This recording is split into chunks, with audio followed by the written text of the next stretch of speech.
The painful truth is that you could give a woman everything she claims to want: security, devotion, a life of comfort, and still watch her walk away without hesitation. Not because you weren't enough, but because you misunderstood the fundamental nature of feminine desire. Women don't fall in love with what you provide. They fall for how you make them feel, and nothing kills attraction faster than predictability. When you handed her the world on a silver platter, you removed the very tension that fuels desire. She didn't have to wonder about your feelings, question your loyalty, or work for your attention. You gave it all freely. What seemed like love to you felt like boredom to her. The man she leaves you for might have less money, fewer accomplishments, and none of the stability you offered, but he possesses the one thing you didn't: emotional polarity. He's not cruel or manipulative, he's simply grounded in his own worth. His presence creates a subtle, intoxicating uncertainty that makes her lean in, while your over-availability made her pull away. This isn't about playing games, it's about understanding female psychology. Women are drawn to men whose emotional state isn't dictated by their approval. When you made her the center of your universe, you inverted the natural dynamic. She didn't want to be worshipped, she wanted to be led. Not with dominance, but with quiet confidence. The masculine energy that truly captivates isn't loud or aggressive. It's the unshakable calm of a man who knows his value, doesn't depend on her reactions. The hardest lesson? Her departure wasn't rejection, it was education.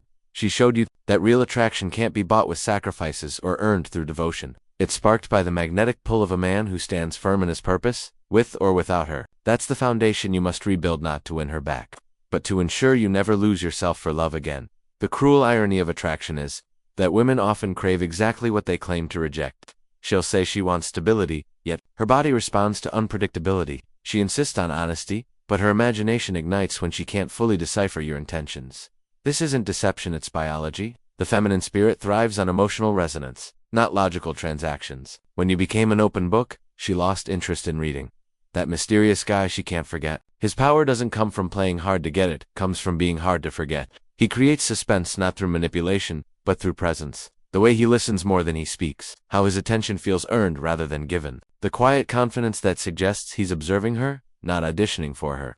These subtle tensions trigger something primal, the thrill of the hunt that civilization hasn't erased from her DNA. Your mistake wasn't loving too much, loving without boundaries. Women test what they're drawn to, just as children push against the safest walls. When you accommodated her every mood, you didn't prove your devotion, you proved your neediness. The man who maintains his center during her storms becomes the eye she can't escape. His restraint isn't coldness, it's the magnetic pull of masculine containment. She'll rage against it while secretly craving its stability. This dynamic isn't about changing who you are, it's about reclaiming who you were before you started negotiating your worth. The moment you stop seeking her validation is the moment you become valid, not through arrogance, but through the quiet assurance of a man who knows attraction isn't begged for. It's commanded by the gravity of your unshakable presence. The tragedy of modern relationships lies in men confusing generosity with value. You poured your resources, time, and emotional energy into her, believing abundance would secure her loyalty. But unconditional giving doesn't inspire devotion, it breeds entitlement.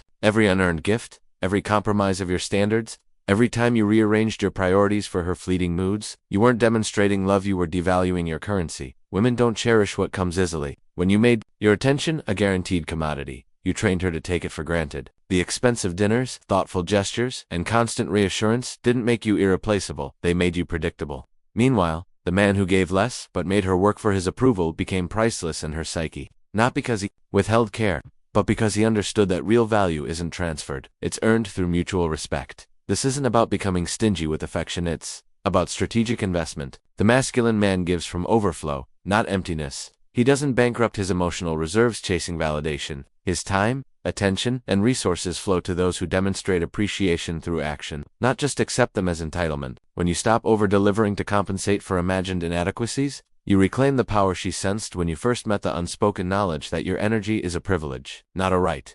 The painful awakening comes when you realize her withdrawal wasn't about your lack, it was about your excess. Not insufficient love, but insufficient self-respect in distributing it. The man who maintains boundaries around his generosity isn't being cold, he's preserving the conditions where genuine attraction can thrive. Your attention becomes meaningful when she has to rise to meet its standards, rather than simply collect it like alms. Her withdrawal triggers panic in most men, frantic texts, emotional pleas, desperate attempts to fix what's broken. But the masculine approach isn't about chasing what walks away. It's about becoming immovable when tested. When she pulls back, the grounded man doesn't collapse into neediness, he stands firm in his worth. This quiet confidence does what begging never could. It makes her question her own choices. detachment, isn't indifference, it's the ultimate display of self-possession. While other men orbit her emotions, you remain centered in your purpose. That unshakable presence creates a vacuum where her curiosity grows. She tests boundaries, manufacture drama, even provoke jealousy, not because she's cruel, but because her feminine nature instinctively seeks the solid ground of masculine resolve.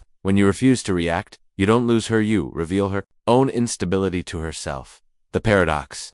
The less you need her to stay, the more she wants to. Not because you've manipulated her feelings, but because you've demonstrated the rarest quality in modern men, the ability to walk away without hatred or theatrics. Your silent strength becomes the mirror that shows her what true security looks like, not in another's arms, but in one's own unshakable self. This is how you transform from option to necessity, not by demanding commitment, but by embodying the kind of man worth committing to. The ultimate transformation begins when you stop seeing her departure as a loss and recognize it as liberation. That hollow ache in your chest isn't emptiness, it's space being cleared for the man you're becoming.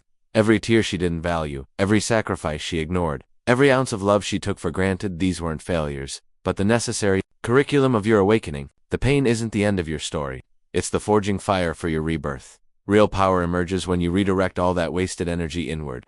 The gym sessions aren't about revenge bodies, they're about reclaiming discipline. The career hustle isn't to impress hurts, to honor your dormant potential. The new boundaries aren't bitterness, they're the armor of earned wisdom. As you rebuild, you'll notice something profound. The women who once seemed out of reach now gravitate toward your energy. Not because you changed tactics, but because you stopped playing games altogether, including the most dangerous one of all, believing your worth depended on her validation. This is where true mastery begins. When you realize the prize was never her, but the unshakable man forged in her absence. The version of you that no longer begs for love, because he's become love's architect. She may circle back when she senses this shift, but by then you'll recognize the most important truth. Her greatest gift wasn't her presence, but the strength you discovered when she left. The man who emerges doesn't just recover, he transcends, leaving behind not resentment, but gratitude for the lesson. That's how broken hearts become bulletproof.